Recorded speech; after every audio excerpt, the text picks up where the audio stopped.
Well, hi, everybody. John Elzinger with It's a Great Day to Serve the Lord. And the devotional that we're going to go through today is titled, Not What We Would Have Planned. Not what we would have planned.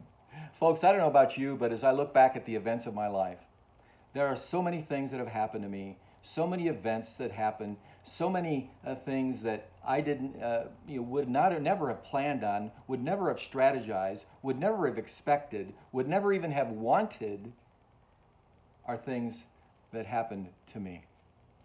And I'm pretty sure there are things like that in your life as well. Very few people can say, well, yeah, my life is exactly how I planned it to be. Everything's smooth, everything's cool, everything's going as planned. It's a rare person, I think, that would say that. All we have to do is start with the story of Joseph. I think you know it well. Joseph was the youngest of 12 brothers. He had visions and dreams that they were going to be bowing down to him. He was his father's favorite. His brothers didn't like him. They wanted to get rid of him, and so they throw him in a pit. And then they decide we're going to sell him into slavery. And so they sell him into slavery to the Egyptians. And he ends up in prison, actually a couple of times in and out of prison. And through a series of weird events, Joseph becomes second in command of Egypt. And Joseph had great administrative skills, apparently, and knew of the coming famine, and orchestrated the saving of crops and supplies for that famine. And then when the famine came, it was a 7-year famine, he was in charge of the rollout of all supplies. Other countries were not as wise and didn't have as much built up supplies as they did, and so they were coming to Egypt to ask for help, including some from Israel, including Joseph's brothers. And there's this scene, this dramatic conclusion at the end, where there he is, his brothers bowing down to him. They don't know it's Joseph right then, and they're asking for help. They're asking for supplies. And Joseph finally reveals who he is. And the punchline is this. Joseph says in Genesis 50:20, and he's talking to his brothers, "You intended to harm me, but God intended it all for good. He brought me to this position so I could save the lives of many people." Who would have planned out Joseph's life that way? Who would have had that as a strategy? Who would have ever thought of, hey, yeah, throw him in a pit, sell him into slavery, he'll be in jail, and somehow in second in command to help save many people's lives? No one. No one would even have fathomed that that would happen. No one would have ever thought that. And yet, folks, that seems to be how God does things. It's an amazing thing. And then there are the people of Israel, and Joshua is leading them, and they're going to cross the Jordan River, and there is a problem. and they get to the Jordan River, and they need to get over onto the other side. And in Joshua chapter 3, 14-16, it says this.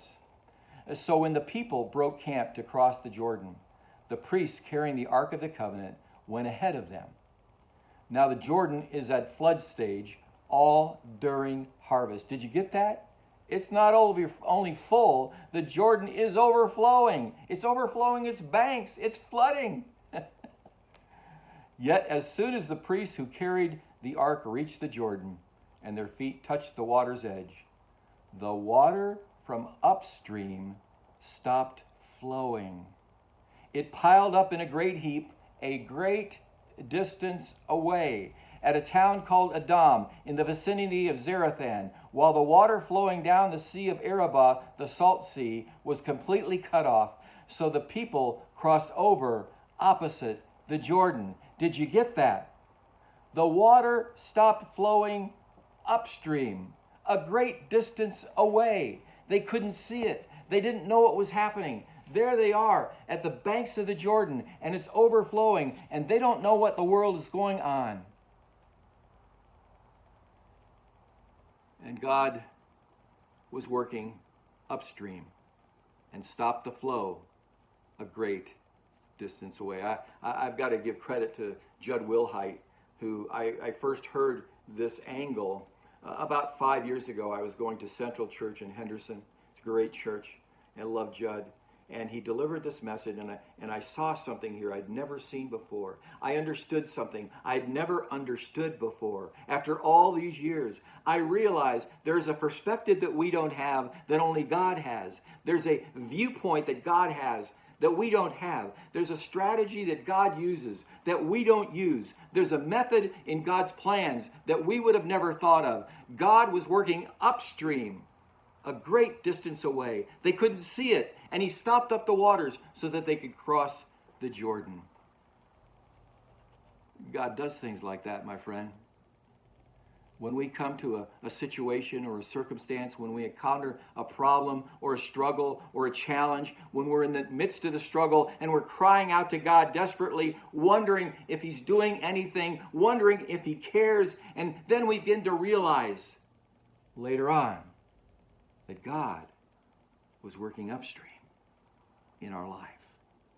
God was doing things, planning things, strategizing things, orchestrating things in a way we couldn't see, in a way we didn't know, in a way we didn't understand, and yet that's what God does to lead us through.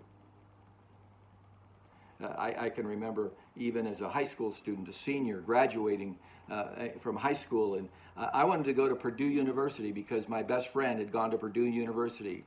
And most of the people in my school, in my class, were going to Calvin College, Calvin University. I didn't want to go there. I wanted to go be by my friend at Purdue. But God closed the doors toward Purdue and opened the door toward Calvin. And I went to Calvin College, and it changed my life forever for the good.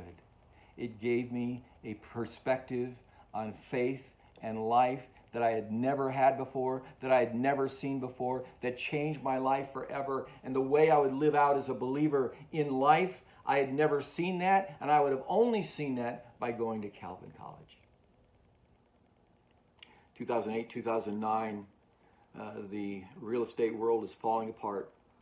I had a ministry, I had a commercial investment property I was set. I had a 20-year lease with 2 5-year renewals, so I was good for 30 years. I had a great income that could supply and support my ministry.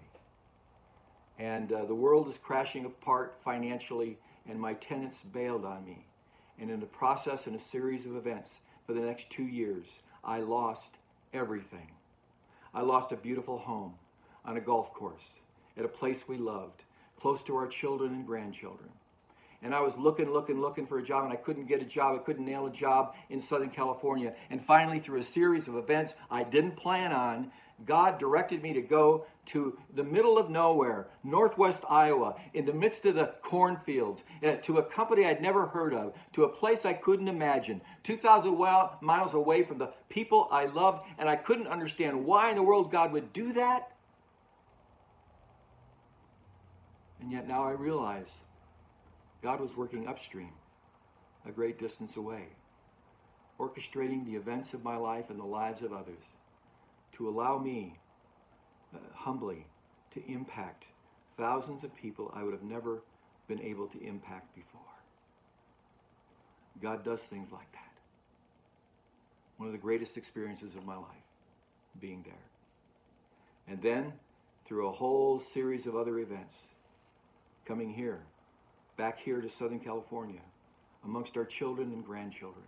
I could have never imagined it. I never thought it was possible. I didn't think it could happen. I had given up on the idea, and through a series and a course of events, God orchestrated that I didn't plan, that I didn't think of, that I didn't strategize. God brought us back here to use us again in the lives of others. So grateful now that I know that God works upstream. My friend, if you are in a situation where you are desperately in need of God's help and wondering if God cares and wondering if God's doing anything and wondering if God is working, I can tell you this for sure, if you're a believer in the Lord, that God is working upstream in your life in a way that you don't know and can't expect, for the good. He's doing it for the good. And maybe not just for you, but to impact the lives of others. That's a perspective. God's working upstream, my friend, in your life. And I hope you take encouragement from that. My friend, if you want to support this effort, just go to the link below and lend your support. We'll be grateful. But God bless you, and remember, it's a great day to serve the Lord.